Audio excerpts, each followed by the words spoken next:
10월 7일 목요일 매일 성경 묵상을 시작합니다. 오늘 함께 나눌 말씀은 출애굽기 27장 1절에서 21절입니다. 출애굽기 27장 1에서 21절의 말씀을 제가 봉독합니다. 너는 조각목으로 길이가 5규빗, 너비가 5규빗의 제단을 만들되 네모 반듯하게 하며 높이는 3규빗으로 하고 그 네모퉁이 위에 뿔을 만들되 그 뿔이 그것에 이어지게 하고 그 놋제단을 놋으로 싸고 재를 담는 통과 부삽과 대야와 고기 갈고리와 부름기는 그릇을 만들되 제단의 그릇을 다 놋으로 만들지며 제단을 위하여 놋으로 그물을 만들고 그 위 네 모퉁이에 놋고리 넷을 만들고 그물은 제단 주의 가장자리 아래 곧 제단 절반에 오르게 할지며 또 그 제단을 위하여 채를 만들되 조각목으로 만들고 놋으로 쌀지며 제단 양쪽 고리에 그 채를 꿰어 제단을 매게 할지며 제단은 널판으로 속이 비게 만들되 산에서 네게 보인 대로 그들이 만들게 하라. 너는 성막의 뜰을 만들지니 남쪽을 향하여 뜰 남쪽에 너비가 100규빗에 세마포 휘장을 쳐서 그 한쪽을 당하게 할지니 그 기둥이 스물이며 그 받침 스물은 놋으로 하고 그 기둥의 갈고리와 가름대는 은으로 할지며 그 북쪽에도 너비가 100규빗의 포장을 치되 그 기둥이 스물이며 그 기둥의 받침 스물은 놋으로 하고 그 기둥의 갈고리와 가름대는 은으로 할지며 뜰의 옆 곧 서쪽에 너비 50규빗의 포장을 지되 그 기둥이 열이요 받침이 열이며 동쪽을 향하여 뜰 동쪽의 너비도 50규빗이 될지며 무늬 쪽을 위하여 포장이 15규빗이며 그 기둥이 셋이요 받침이 셋이요 문저 쪽을 위하여도 포장이 15규빗이며 그 기둥이 셋이요 받침이 셋이며 뜰문을 위하여는 청색 자색 홍색 실과 가늘게 꼰 배실로 수노와 짠 20규빗의 휘장이 있게 할지니 그 기둥이 넷이요 받침이 넷이며 뜰 주위 모든 기둥의 가름대와 갈고리는 은이며 그 받침은 놋이며 뜰의 길이는 100규빗이요 너비는 50규빗이요 세마포 휘장의 높이는 5규빗이요 그 받침은 놋이며 성막에서 쓰는 모든 기구와 그 말뚝과 뜰의 포장 말뚝을 다 놋으로 할지니라.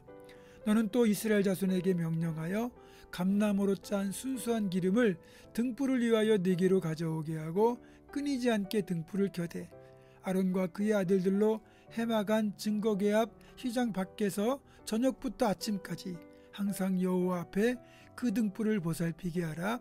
이는 이스라엘 자손이 대대로 지킬 규례이니라. 아멘. 오늘 본문에는 하나님께 제사를 드리는 번제단을 만드는 방법이 나와 있습니다. 조각목으로 먼저 제단을 네모 반듯하게 만든 뒤에 여기에 놋, 구리로 전체를 다 쌉니다. 그러면 뜨거운 열기가 닿아도 타버릴 염려가 없겠죠. 이 번제단의 사이즈는 길이와 너비가 각각 2.5m 정도가 되는 정사각형이고요. 높이는 1.5m 정도 됩니다. 그리고 제단 네 귀퉁이에는 놋으로 뿔을 만들고 또 언약궤처럼 광야에서 이동이 가능하도록 이 제단 양쪽에 제단을 메고 갈 수 있도록 고리를 만들어 놓습니다. 이 번제단의 위치를 여러분 잘 보세요. 성전 출입문을 통과하면 가장 만나는 것이 바로 번제단입니다. 번제단이 왜 성막 가장 앞쪽에 위치해 있을까요? 이걸 예배학적으로 보면 죄의 해결과 사죄가 가장 먼저 이루어져야 된다는 것을 보여주는 겁니다.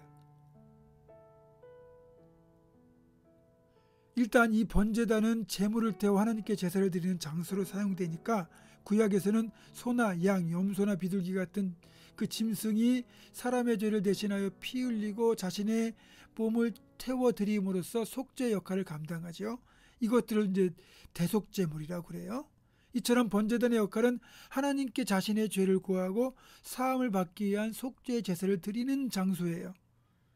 거룩하신 하나님 앞에 죄에 대한 회개와 하나님의 용서가 없이는 절대로 나아갈 수 없기 때문에 하나님을 만나고자 한다면 누구라도 반드시 번제단을 먼저 거쳐야 된다는 뜻입니다. 우리가 주일에 드리는 예배 순서를 보면 예배 도입부에 참회의 기도가 들어있어요.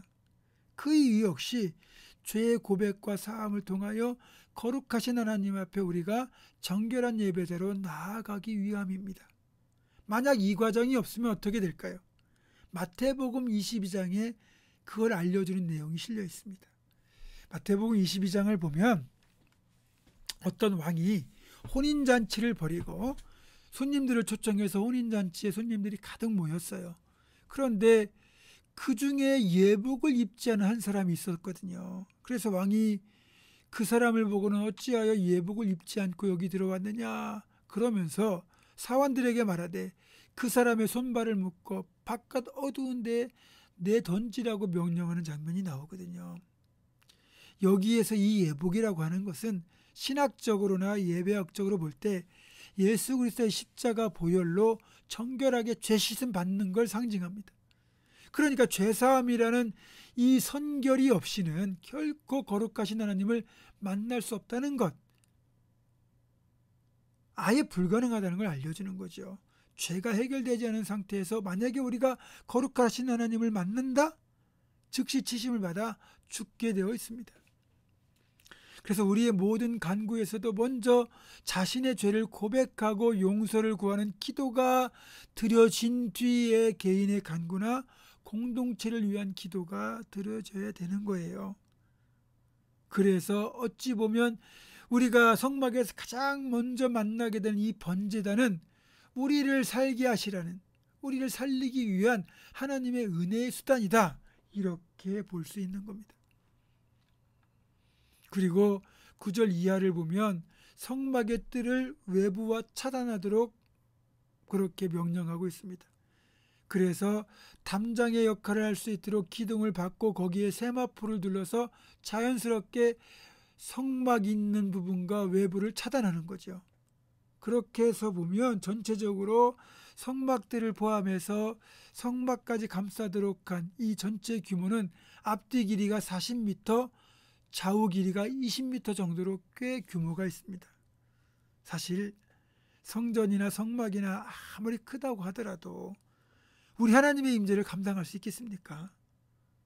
하나님께서 자신을 스스로 낮추시고 제한하셔서 우리를 만나 주실 수 있도록 은혜를 베푸셨으니까 우리가 하나님을 만날 수 있는 것이지, 하나님이 영광을 그대로 갖추시고 강림하신다면 우리는 견딜 수 없습니다.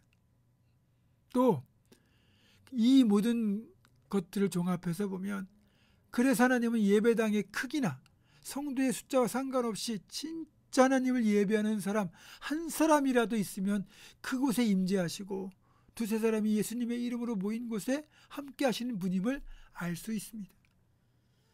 자, 그리고 이제 오늘 본문을 보면 마지막으로는 등불이 꺼지지 않도록 해야 된다는 명령이 나옵니다. 그러려면 등불이 꺼지지 않도록 계속해서 그 올리브에서 추출한 순결한 기름이 공급이 되어야 돼요. 이것은 성령의 불길이 꺼지지 않게 될 책임이 아론과 그의 아들들, 즉 오늘날로 말하면 목회자들에게 있다는 의미죠. 그만큼 저를 포함하여 우리 목회자들의 책임이 참 큰 겁니다.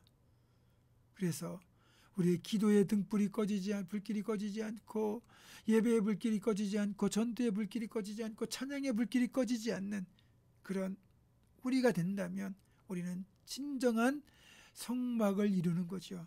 저와 여러분이 그렇게 이 모든 말씀을 잘 떠올리면서 하나님의 은혜를 기억하고 그리고 우리의 역할을 다시 한번 되돌아볼 수 있기를 주님의 이름으로 축원합니다. 기도하겠습니다.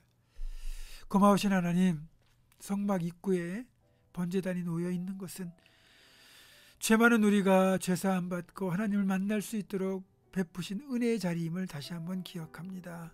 하나님, 늘 주님을 만나기 전에 먼저 우리 자신을 하나님 앞에 그렇게 다 내어놓고 죄를 회개하고 용서받고 거룩하신 하나님을 만나고 배움는 우리가 될 수 있도록 주여 도와주시고, 또 하나님께서 말씀하신 대로 등불이 꺼지지 않도록 우리가 책임지고 최선을 다하여 기름을 공급할 수 있는 그런 영적인 제사장들, 목회자들이 다 되도록 주님 도와주시옵소서.